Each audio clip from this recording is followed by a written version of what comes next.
Ladies and gentlemen, this is a Wall Street Journal article from April 30th, 2025.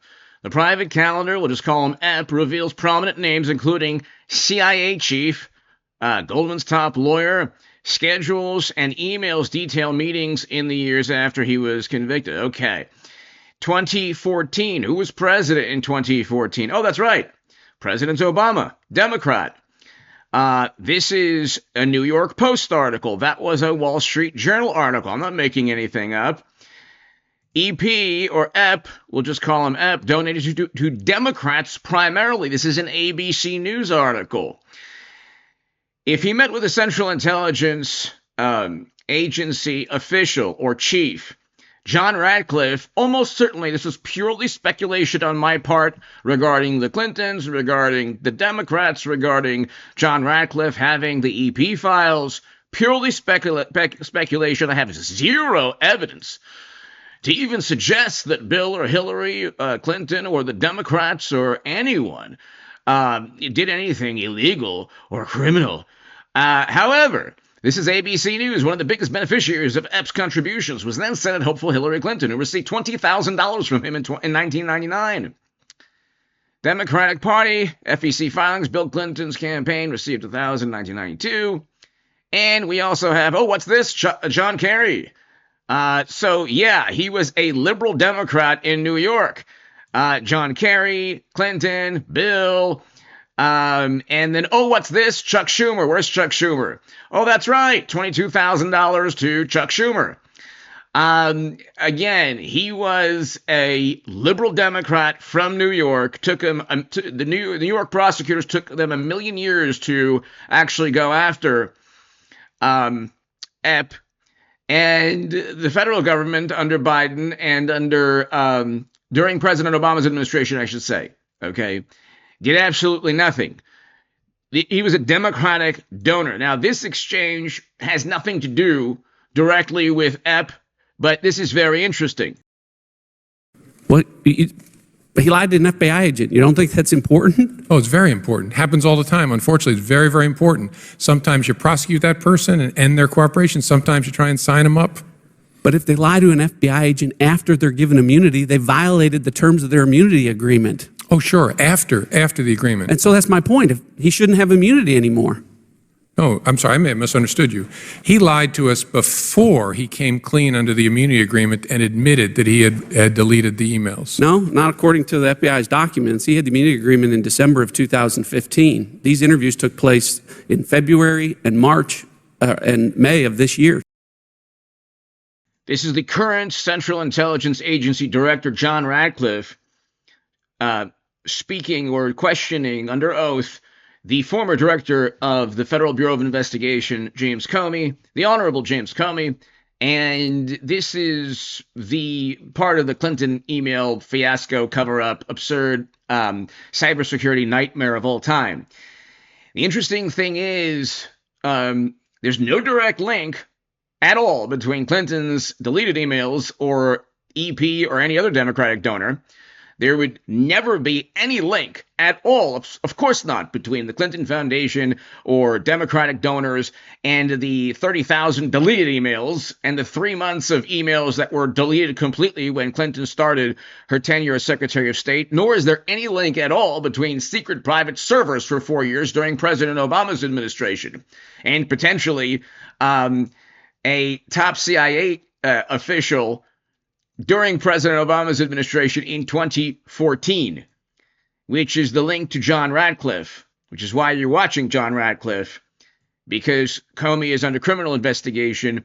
This isn't blackmail, what President Trump is doing, but he's letting the world know that they once had the EP files. The EP files, they almost certainly, not only the United States intel agencies almost certainly have all of them, the unfortunately likely other intel agencies, because Clinton used private servers or for other reasons also, likely have them as well. We already know that there are top Democrats who didn't have a plane. Trump had a plane. There's zero link to Trump. There's zero substantial link to Trump and Epp. Trump didn't need Epps' money. The Democrats did. He was a Democrat. He was literally a Democratic donor. If you get a morally superior, highly educated liberal Democrat, oh, by the way, is a painting of Bill, but he gave to, in this article right here, in 2019, he gave to Schumer, Clinton, Bill, Kerry. So these are top, powerful Democrats, either a president or nominees of the Democratic Party for president. So anyway, let's continue. This is the link between Central Intelligence that almost certainly has, not only all of Clinton's emails, but all the EP files. They have everything. This nonsense that Dan Bongino is upset and Kash Patel might resign. None of that, almost certainly none of that is true. It's all, this soap opera because President Trump has the goods on everybody now. And it's really difficult to, let's just continue. We'll go on. 2016. Combetta? Okay, then I'm confused and misremembering, but I don't think that's right. Okay, well, my time's expired, but I have one last question, and I think it's important. At this point, based on everything, do you think that any laws were broken by Hillary Clinton or her lawyers?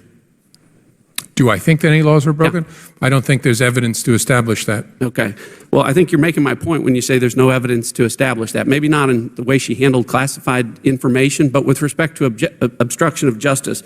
And you've got a pen here. I just want to make sure the record's clear about the evidence that you didn't have, that you can't use to prove. So this comes from the FBI's own report. It says that the FBI didn't have the Clintons' personal Apple server used for Hillary Clinton work emails. That was never located, so the FBI could never examine it. An Apple MacBook laptop and thumb drive that contained Hillary Clinton's email archives was lost, so the FBI never examined that. 2 BlackBerry devices, provided the FBI didn't have SIM cards or SD data cards. 13 Hillary Clinton personal mobile devices were lost, discarded, or destroyed with a hammer, so the FBI clearly didn't examine those. Various server backups were deleted over time, so the FBI didn't examine that. After the State Department and my colleague Mr. Gowdy here notified.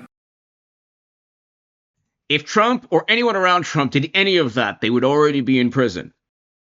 Ms. Clinton, that her records would be sought by the Benghazi Committee. Copies of her emails on the laptops of both of her lawyers, Cheryl Mills and Harold Mills, and Heather Samuelson, were wiped clean with bleach bits, so the FBI didn't review that. After those emails were subpoenaed, Hillary Clinton's email archive was also permanently deleted from the Platte River Network with bleach bit, so the FBI didn't review that. And also after the subpoena, backups of the Platte River server were manually deleted. Now, Director, hopefully that list is substantially accurate because it comes from your own documents. My question to you is this: any one of those in that very, very long list, to me, says obstruction of justice. Collectively, they scream obstruction of justice. And to ignore them, I think, really allows not just reasonable prosecutors, but reasonable people to believe that maybe the decision on this was made a long time ago not to prosecute Hillary Clinton. And with that, I yield back. Director, do you care to respond? It's very briefly, to ignore that which we don't have. We're in a fact-based world, so we make evaluations based on the evidence we're able to gather using the tools that we have. A fact-based world where obviously the facts prove obstruction, the definition of obstruction. But listen to this. Under the circumstances as you've described, those interviews never take place.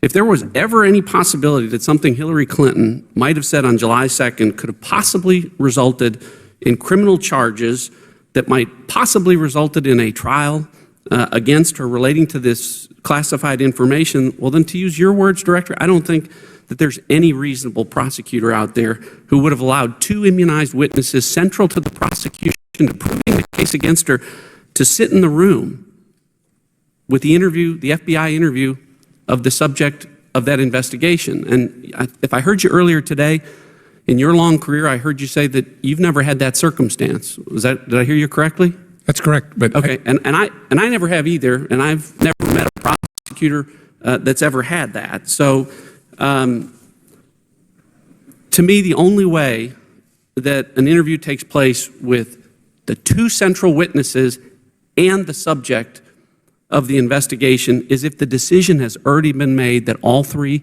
people in that room are not going to be charged.